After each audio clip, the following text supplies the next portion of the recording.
part of the Press Play Podcast Network. Before we get to today's episode, I want to take a few moments to tell you about our presenting sponsor, Aligned Health Center.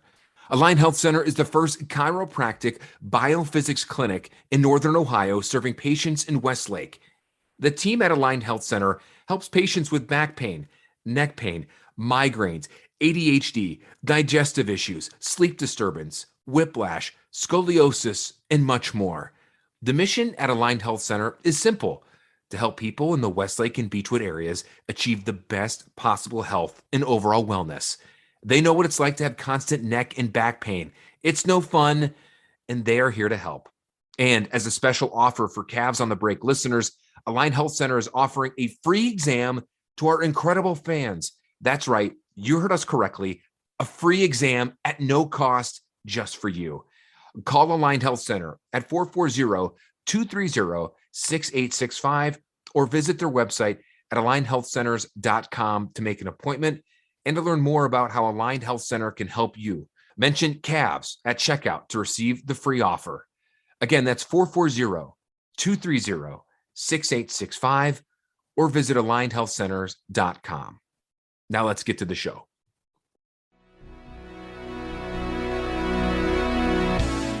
Iguodala to Curry, back to Iguodala, up for the layup. Oh, blocked by James. It's over. It's over.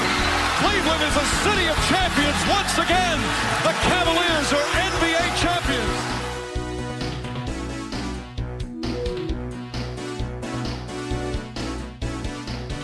Hey, what's good? Thanks for stopping by on Cavs on the Break and NBA podcasts. We are your hosts, John Sabol, along with the man, the myth, the legend, who has his Twitter account currently hacked by people selling. What are they selling, Sam? I haven't really figured it out, but I will say this: whatever it is, it's gotten me 400 more followers. So I hope it works out for him. Well, that's Sam Amico of hoopswire.com. Sam's Twitter account at Amico Hoops. If you have been following him in the last 24 hours as we record this here at 12:53 on Monday, March 21st, has been hacked by Skull Tunes, whatever, some NFT website. Now we talk about this jokingly because this is a growing trend in sports media.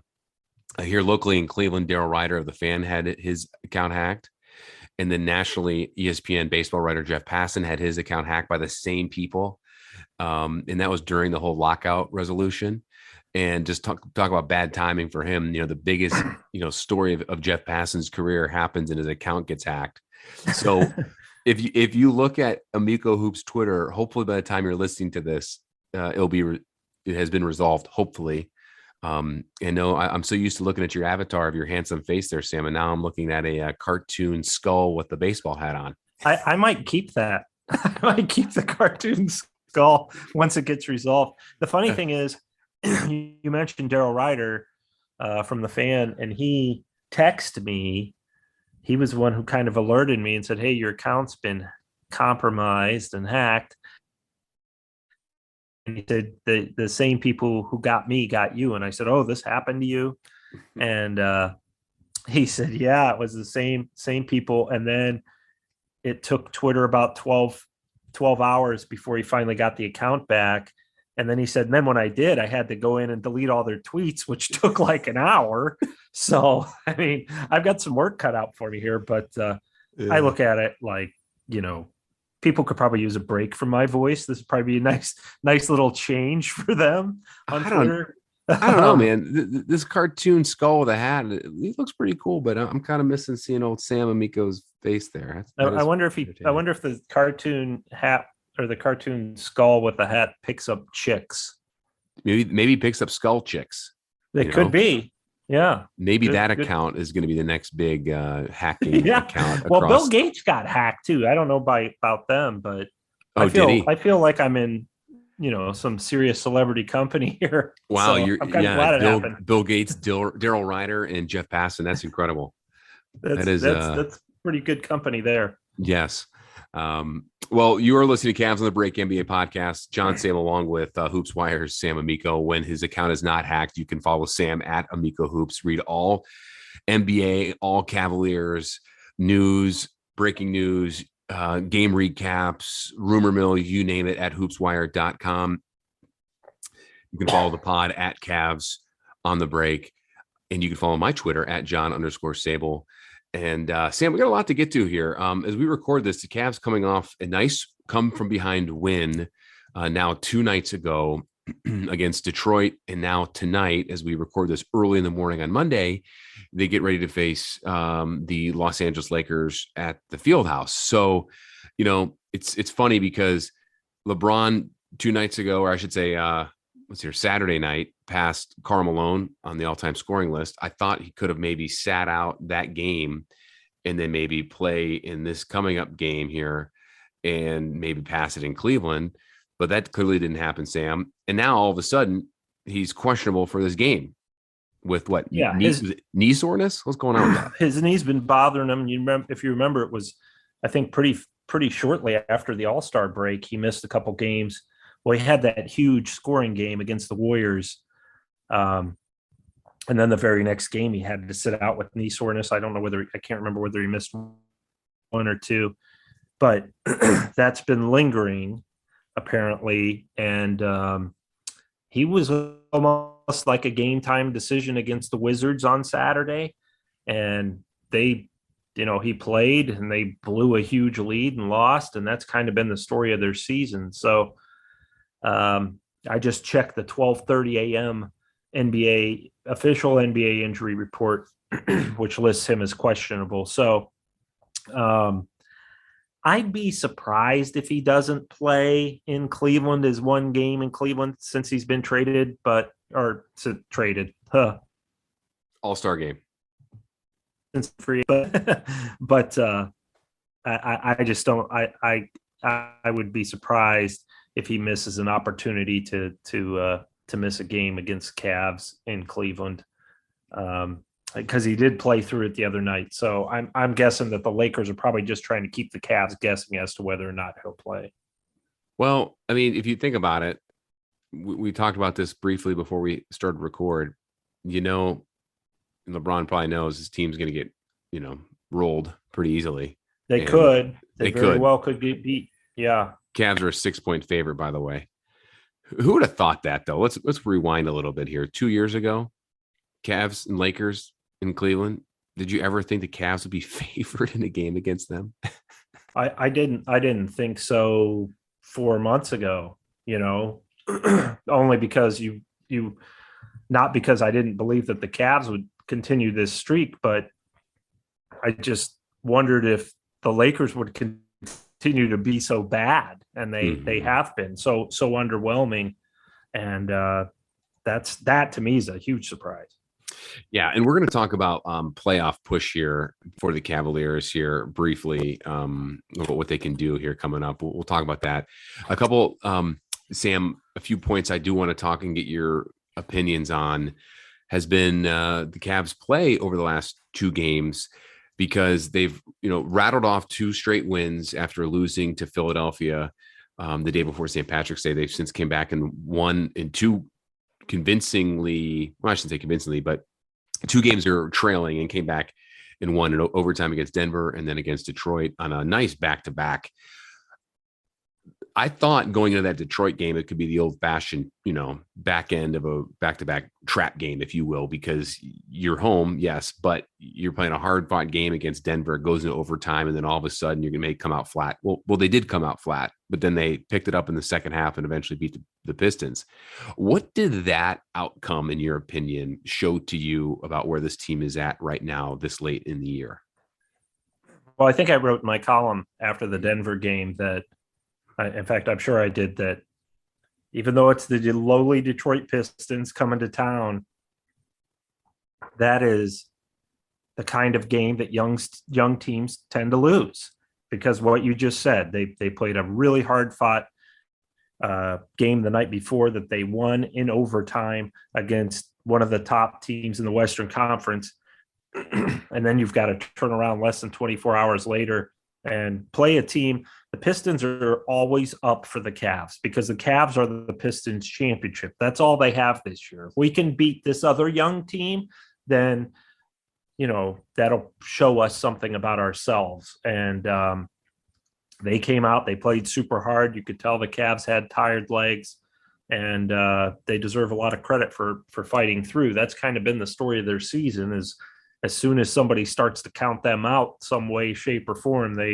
whether it's in the standings or in a 48-minute game, they have a lot of resiliency, and they always seem to overcome those doubts, and they managed to fight through it and beat the Pistons. And to me, that says a lot in terms of just the belief that they have that they can win any game, anywhere, anytime. Well, and after what happened this season with this Cavs team in terms of all the injuries and the inexperience and the ups and the downs, it's great to see them play that way because they got into a groove.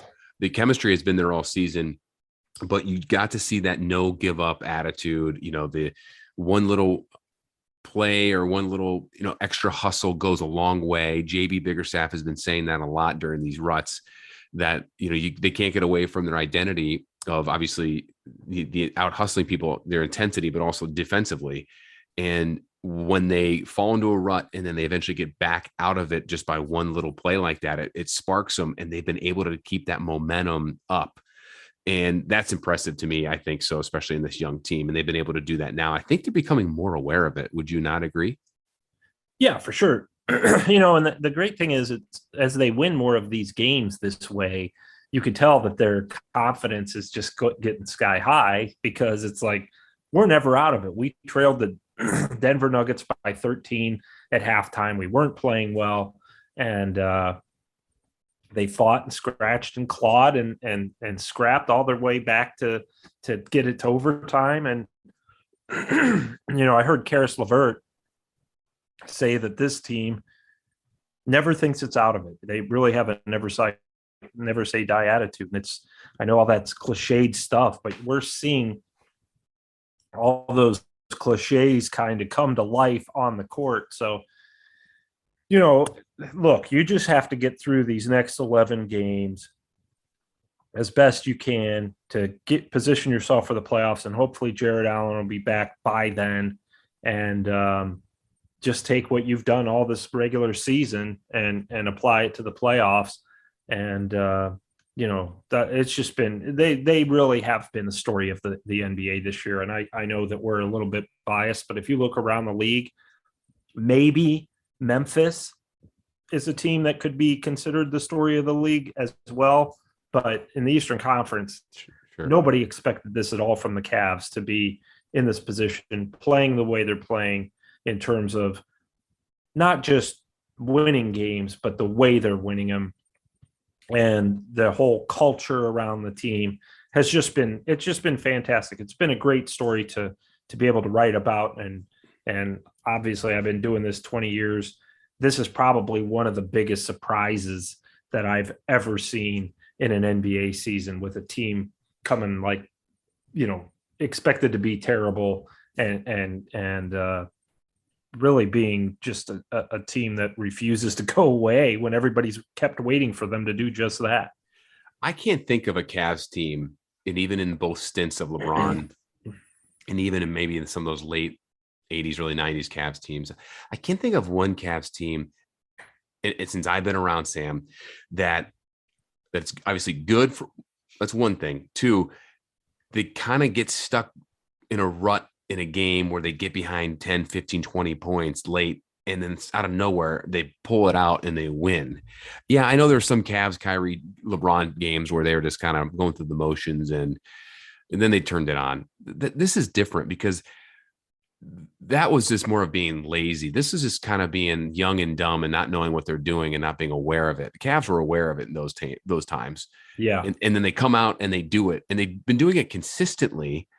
And more times than not, they've actually won those games. And if it hadn't been for those injuries, they would have won more of those games than they have, especially in the second half of the season after the All-Star break.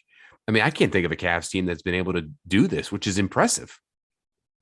Yeah, no, the way that they have been able to really almost like those LeBron teams, if you remember, they used to like just turn it on like in the fourth quarter. This team is doing that.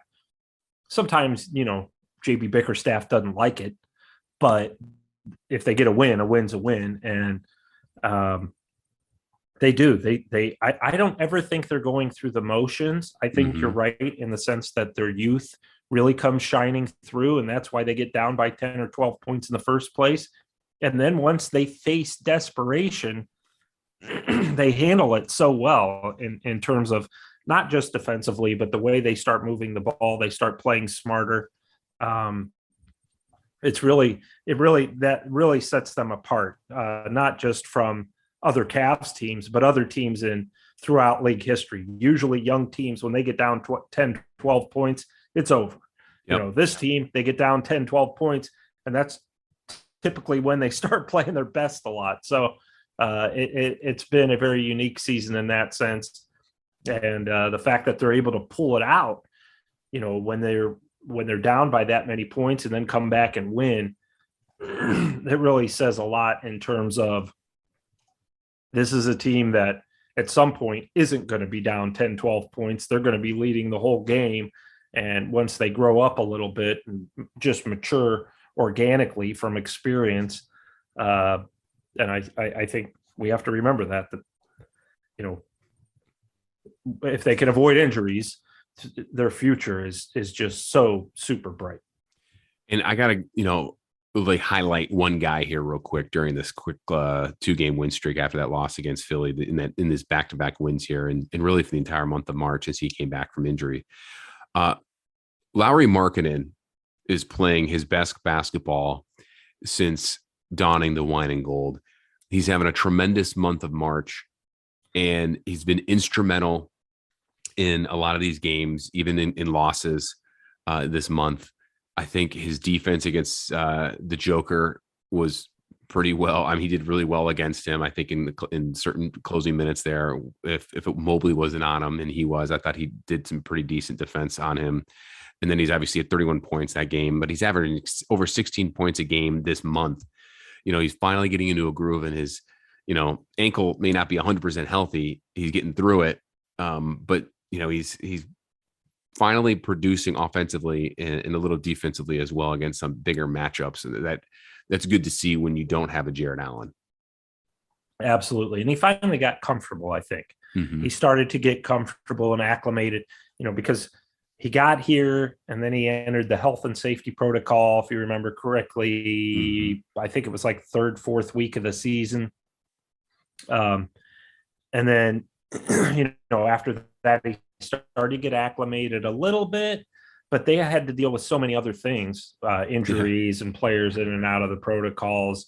If you remember during that December surge across the league, obviously the Cavs were impacted by that too. So I think that, and then of course, he had the ankle injury. So since he's come back from that, he's kind of taken on a larger offensive role.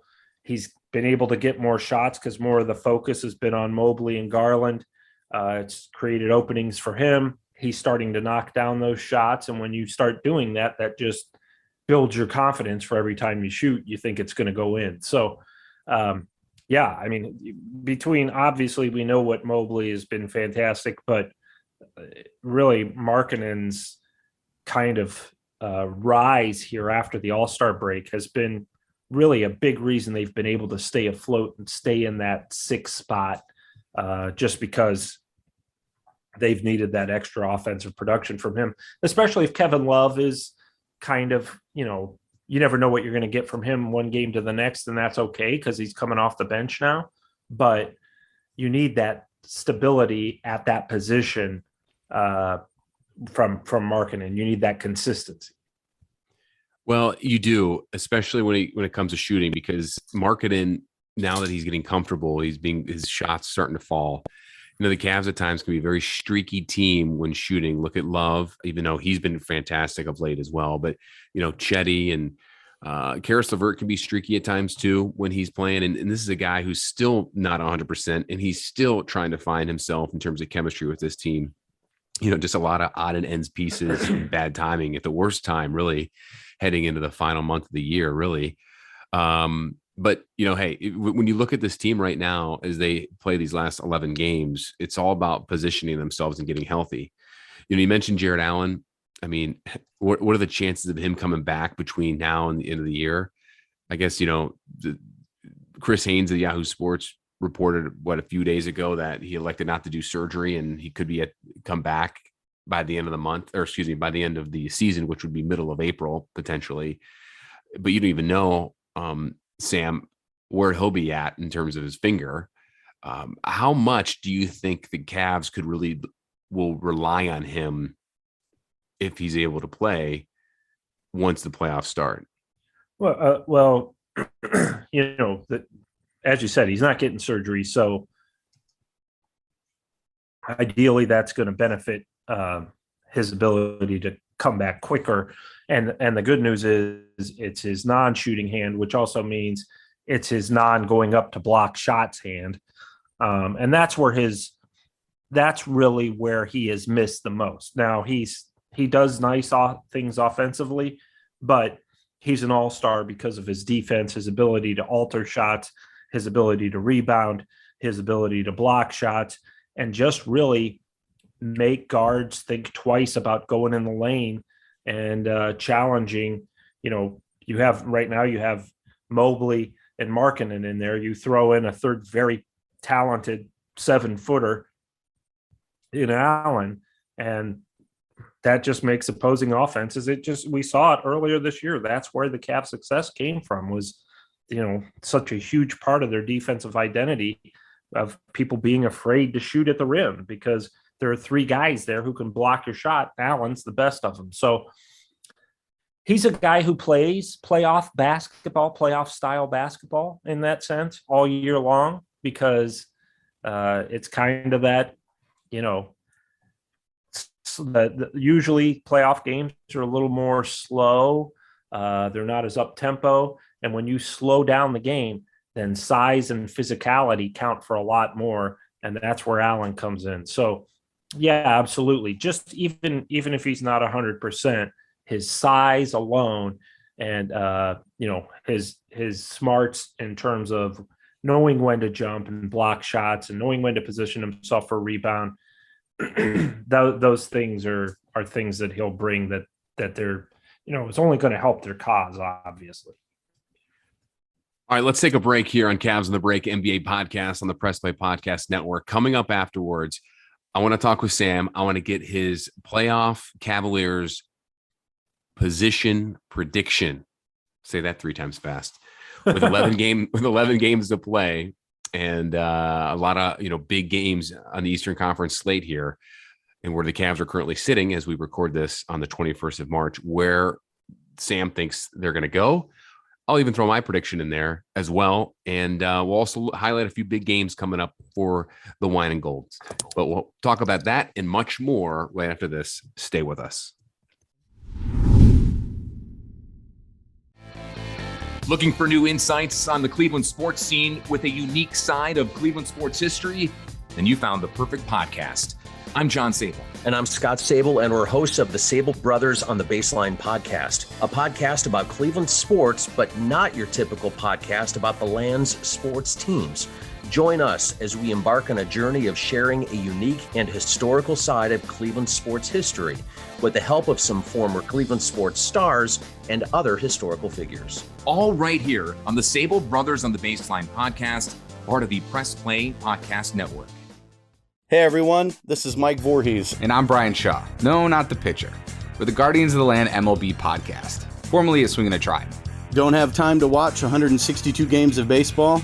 We do. We have you covered with recaps of the games, stats, and analysis throughout the MLB season. Subscribe now to Guardians of the Land and Press Play Pods for all your Cleveland sports analysis. What's up, everyone? Chase Smith here, host of the Chase Smith Podcast, and my podcast reflects who I am. My hobbies, my interests, my passions, my curiosities, my careers, my questions, and my family. I'll spend time talking about all types of sports, movies, TV shows, trending news stories, and other cultural events, and even faith. This is who I am, and I hope I can get to know you as well. Join me on the Chase Smith Podcast, and let's have some thought-provoking conversations, only on the Press Play Podcast Network.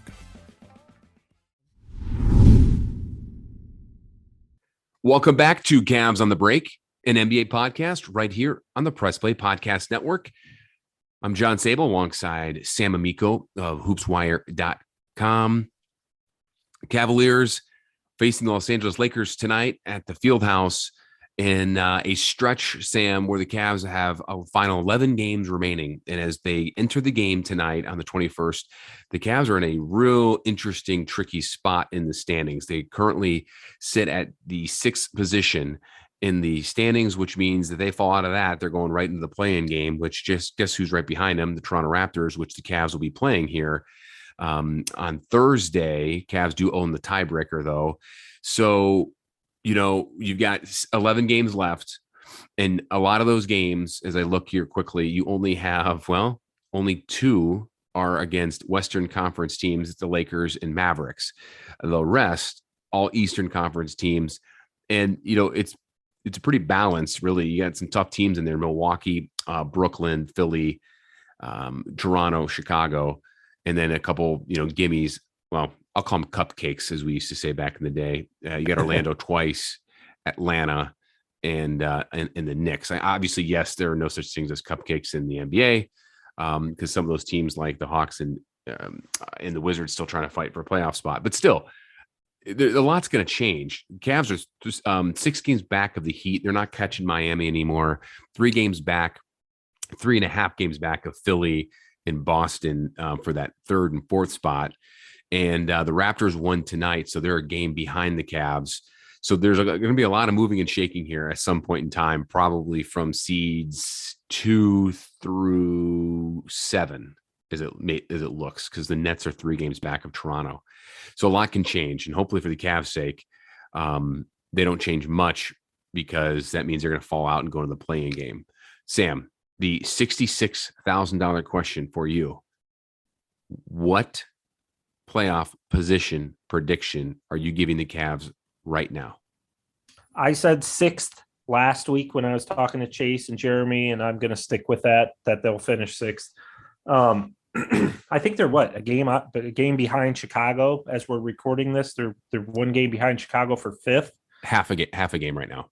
Yeah, and Chicago could potentially, to me, drop to 7th. I know that sounds crazy with a great season they've had, but you and I talked about this before the All-Star break, that I didn't think their streaking of wins due to their injuries is going to be sustainable, that they're going to fall back a little bit. And sure enough, they have. They've lost 2 of their last 10 games. I'm sorry, they've won only 2 of their last 10. Yeah. And I just ran something on the site yesterday that doesn't sound like Lonzo Ball's coming back, within the next week or 2. So if he does, it's going to be like with a week left in the regular season. So they could potentially slide a little bit. I suspect they will. I think the Cavs have a potential to move up to 5th. I still think that they're going to be in 6th, just the way their schedule looks, Chicago's schedule look, and Toronto's schedule looks. So, for all 3 of those teams, really, John, and even the ones, like you said, 2 through 4, the playoffs have kind of already started, because you're trying to position yourself. And then, who's the 8th team? The Nets, they very well could climb up to 5th as well. So yeah, they could. Absolutely. If you're the Cavs, what you need to focus on is just the game in front of you. And then, but big picture wise, beat the teams that you're supposed to beat at home. I would throw the Lakers in there now. That's a team that you're supposed to beat. So take care of business there. Take care of business in some of these other home games that you got coming up against, teams that aren't super strong. And if you do that, if you go 5-6 in these last 11 games, that sounds bad. You don't want to do that, but the Cavs could still hold on to the 6th spot, even if they finish 5-6, which I don't think they'll do. I think they'll go 7-4, 6-5, somewhere in that area. I would agree. I think at best case scenario, the Cavs may drop from 6-5. And I don't think, and this is nothing against them. I mean, like, they're just so badly hurt and their chemistry and everything is just completely thrown off. They're missing key guys, and they do have a tough stretch in some of these big games here against, like we just named, Brooklyn and Chicago and Philly and Milwaukee. It's an uphill battle when you have. Is that Chicago game in Cleveland, by the way? Yes, it is. Yeah. Hopefully that's one you can win. Well, and to be honest with you, I think they can win that. But I also think some of these other home games, they come at a perfect time because you're facing hard opponents home. Like you're going to face Chicago home, games that you need to win. You're going to face Philly at home on the 3rd. And you're going to face your season finale April 10th against the Bucks home. And by then the Bucks may be resting all their guys. You just took it right out of my mouth, man. Exactly. Yeah. Like, they're going to go ahead and rest. So that could be somewhat of a game where if the Cavs are in a position for a play-in game or not, they're going to go all in. Playing it at Brooklyn will be tough. I think the intriguing back-to-back, they only have two different instances where they have back-to-back road games in these final games. They go to Atlanta, New York, and then Orlando and Brooklyn. And 3 of those 4 games are definitely winnable when they'll be favored in. So they don't really have any really tough road games remaining. The Toronto game on Thursday will be tough. Again, they still own that tiebreaker, which is key. But I agree. I think that best case scenario, they probably get 5. They're probably going to get stuck at 6. But as long as they get out of the play-in game, I think it's fine. If they get in the play-in game, they could be, their postseason lives could end quickly. But I think they need to get in a situation, and we've talked about this too, Sam, before in other episodes. You need to get in a series game, because that's going to give this squad so much more experience playing in a 7-game series. It's better for you in the long term, without question. I mean, there are worse things than getting the 7th seed, getting a play-on game, as long as you win that game. If you are in the play-in tournament and you have to get in the playoffs that way, okay, well then go do it. I mean, we don't have to say, oh, it's been awful that they finished 7th and now they're playing in the play-in tournament. It's not ideal, especially if the Nets finish 8th. You don't want to play the Nets in the play-in tournament, right? But if you can handle your business now and take care of some of these teams that, again, okay, you got the Magic twice, beat them. Let's say you just said the Hawks and the Knicks. Not so worried about the Hawks as I go into the Knicks, who at that point may be playing for a higher draft pick. Because they're not going to the playoffs. So maybe they're going to start positioning themselves for a draft pick. Go in there, play a team that's really not, so hung up on winning. I'm not saying the players are going to be hung up on winning, but maybe the organization isn't. So they're not playing their best guys. You go there, take care of business, win that game. Those are the kind of games that you just need to like you said, the cupcakes, you got to go and beat the cupcakes. You've got to win the games you're favored in.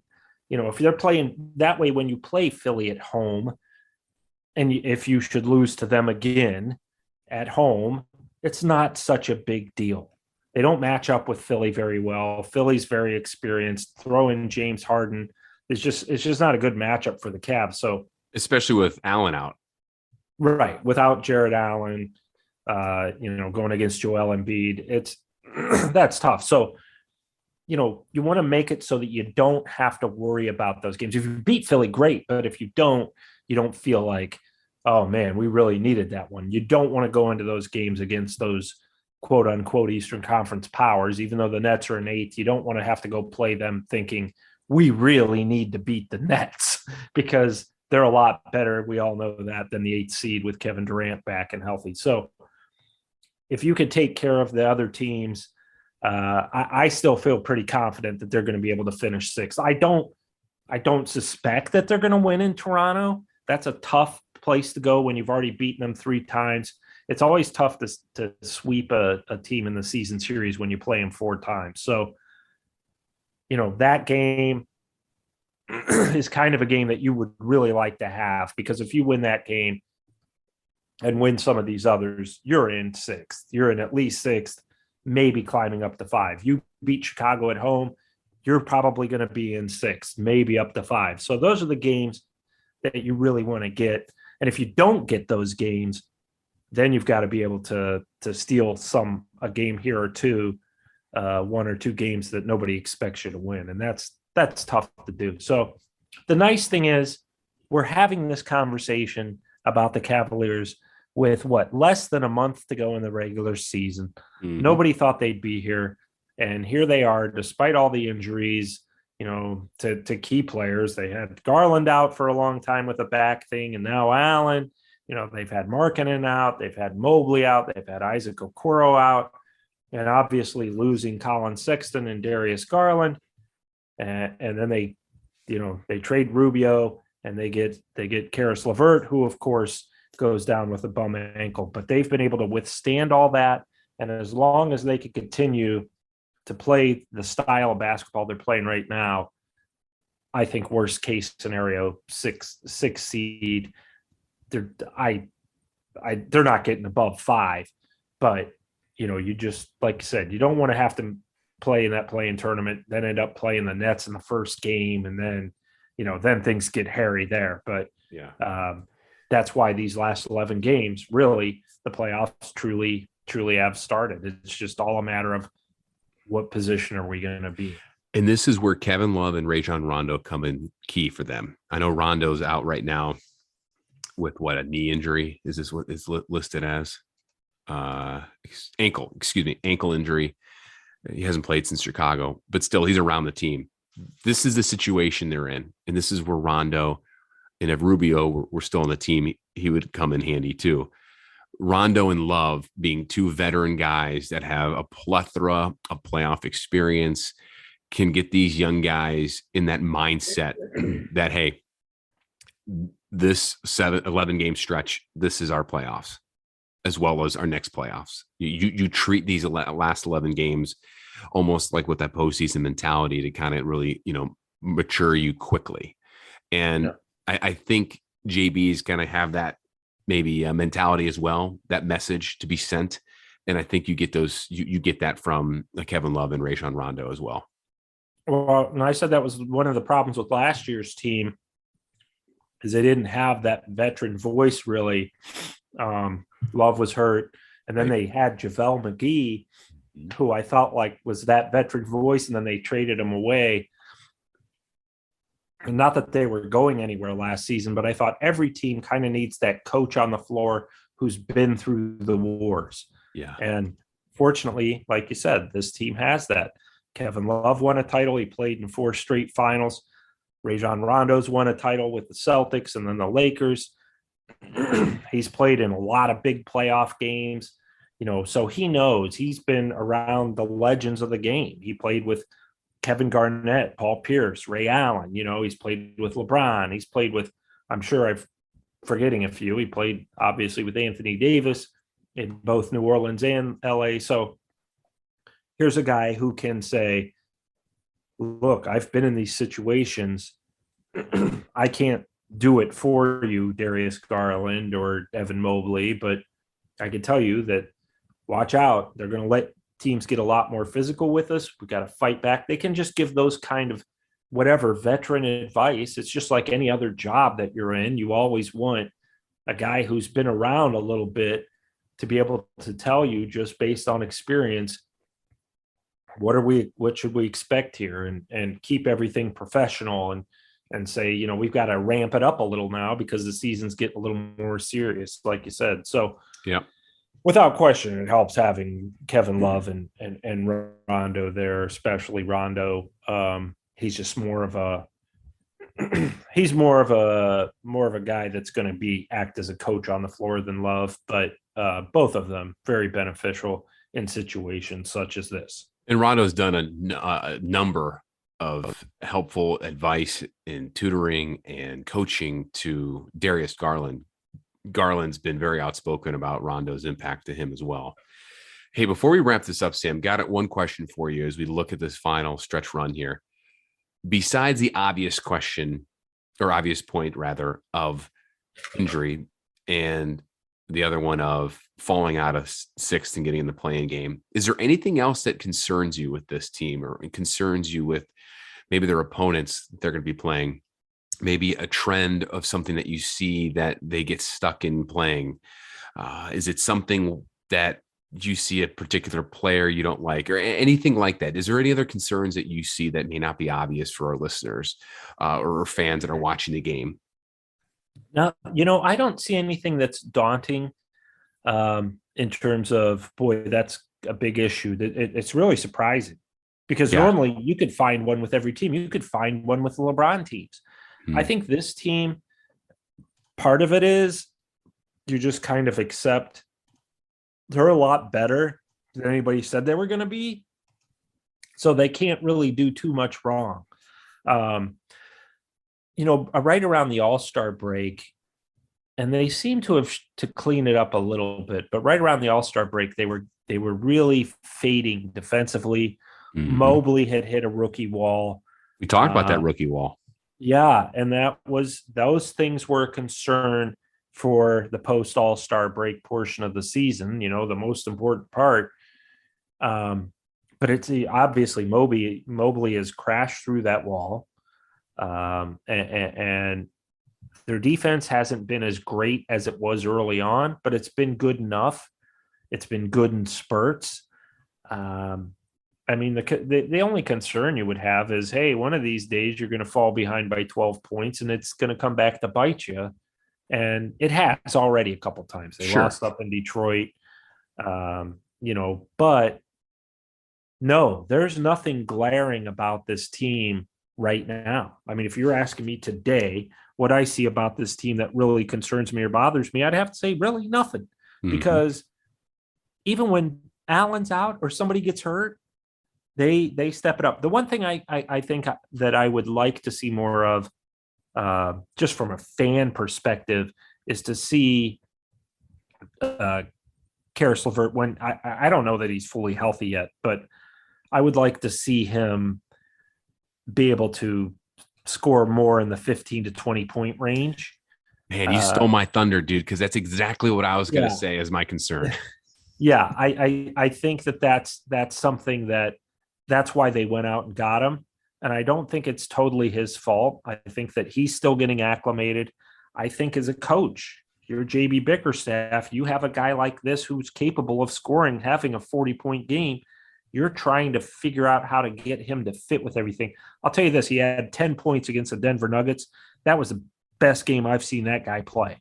Yeah. So he didn't score a lot, but he made a lot of huge plays in terms of threw a couple of really nice passes that led to baskets.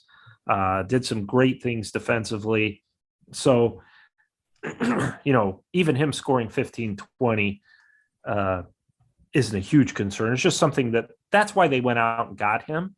So I would like to see him assert himself more in that area and for him to also get more of an opportunity in that area. So anyway, I'll let you take it from there because I unintentionally stole your thought. No, I mean, that's great. It's the second time you've done that tonight, but demented minds think alike. Yeah, exactly. It's funny. Think about this. Well, first off, I got to comment on your JaVale McGee comment a little bit ago.